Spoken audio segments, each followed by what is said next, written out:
Now next topic है हमारे पास deduce the relation among the physical quantities, और इसमें हम यहाँ पे एग्जांपल नंबर फाइव डिस्कस करेंगे।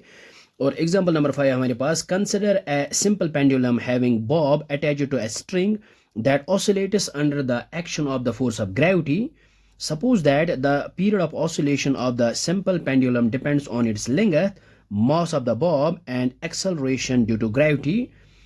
Derive the expression for its time period using method of dimensions. तो ये हमारे पास एक सिंपल पेंडुलम है, यहाँ पे हम फिगर ड्रॉ करते हैं। सो मान लीजिए ये हमारे पास एक सिंपल पेंडुलम है और दिस इज़ द बॉब, और ये ऑसिलेट करता है, और ये है इसकी, ये यहाँ पे स्ट्रिंग है, और ये है बॉब की मीन पोजीशन। और ये यहाँ पे क्या कहा गया है, suppose that the period of oscillation है, ऑसिलेशन जब ये यहाँ आएगा और इसके बाद यहाँ जाएगा फिर यहाँ वापस आएगा, हो गया वन ऑसिलेशन। तो यहाँ पे क्या कहा गया है, suppose that the period of oscillation of the simple pendulum depends on, तो इसकी जो पीरियड ऑफ ऑसिलेशन है वो डिपेंड करती है लेंथ के ऊपर, मास के ऊपर, and acceleration due to gravity. तो हमने यहाँ पे एक्सप्रेशन डिराइव करने हैं और यूजिंग मेथड ऑफ डायमेंशंस। तो सबसे पहले हमारे पास जो रिलेशन है यहाँ पे, the dependence of time period जो है, टी इज डिपेंड, यानी हम यहाँ पे लिखेंगे डायरेक्टली प्रोपोर्शनल। तो कहाँ कहाँ, एक है लेंथ और सेकंड है acceleration due to gravity and mass. तो टाइम पीरियड डिपेंड्स ऑन, एक तो है ये quantities L, G and M. L is length and G is acceleration due to gravity and M is the mass. और अब हम यहाँ पे क्या करेंगे, ये जो है जब हम डायरेक्टली प्रोपोर्शन को हटाते हैं तो हम यहाँ पे इक्वलिटी साइन लेते हैं और यहाँ पे आएगा कांस्टेंट, तो यहाँ पे लेंगे के कांस्टेंट, और इनके यहाँ पे डायमेंशंस लिखेंगे। फॉर एग्जांपल एल के लिए एक्स, और जी के लिए हम यहाँ पे वाई लिखेंगे, और मास एम के लिए हम यहाँ पे जेड लिखेंगे डायमेंशंस। के इज कांस्टेंट, लेकिन ये एक कांस्टेंट है और डायमेंशनलेस कांस्टेंट है। सो ये हमने यहाँ पे लिखा है वायर के इज डायमेंशनलेस कांस्टेंट। तो अब हम यहाँ पे डायमेंशन लिखेंगे, और ये है टाइम पीरियड का डायमेंशन आता है एम नॉट, और एल नॉट आएगा, और टी टू द पावर 1। तो ये ऑलरेडी हमने डिस्कस किया है, और टाइम का डायमेंशन टी, और in terms of M and L ये है 0 dimension, which is equal to K, ये है एक प्योर नंबर, ये एक कॉन्स्टेंट है और डायमेंशनलेस क्वांटिटी। और एल यहाँ पे लिखेंगे हम, यहाँ पे एल, और पावर है इसका 1, और यहाँ पे लिखेंगे एक्स ऊपर, और ये है एक्सेलरेशन ड्यू टू ग्रेविटी, और इसकी जो डायमेंशन आते हैं वो ऑलरेडी हमने डिस्कस किया है, L T to the power -2, और यहाँ पे इसका जो ये है पावर वाई, और फिर है मास, तो यहाँ पे आएगा M power 1 to the power, यहाँ पे आएगा जेड। नो अब हम यहाँ पे क्या करेंगे, हम यहाँ पे कंपेयर करेंगे पहले हम यहाँ पे लिखेंगे L to the power X, और ये है L to the power Y, so ये आएगा L to the power X plus Y, यहाँ पे आएगा।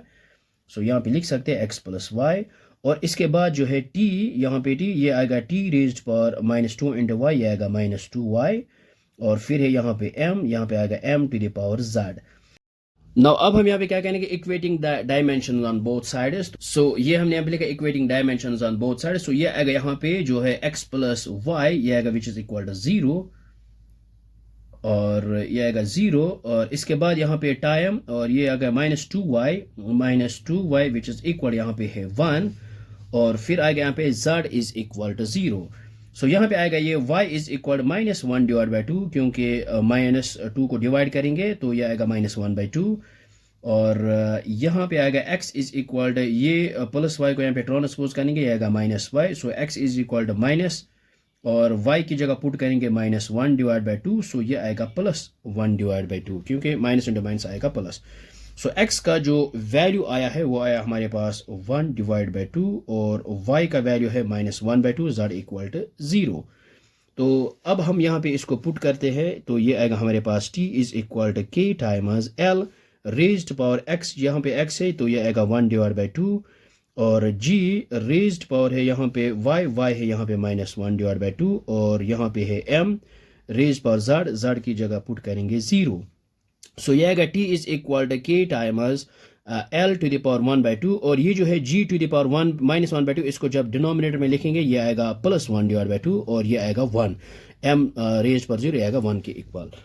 सो विच इज इक्वल, ये आएगा k, तो यहाँ पे हम लिख सकते हैं square root of l, because यहाँ पे है l टू द पावर 1/2 आएगा स्क्वायर रूट l, यहाँ पे लिखेंगे स्क्वायर रूट ऑफ g। तो अब हम यहाँ पे क्या करेंगे, यहाँ पे एक ही स्क्वायर रूट यहाँ पे लेते हैं, यहाँ पे लिखेंगे l डिवाइड बाई g। सो या फिर यहाँ पे ये भी कर सकते हैं, फॉर एग्जांपल और यहाँ पे t is equal to k times ये आएगा l divide by g raised power आएगा 1 डिवाइड बाई 2, तो वही तो हम यहाँ पे लिख सकते हैं square root of l divide by g।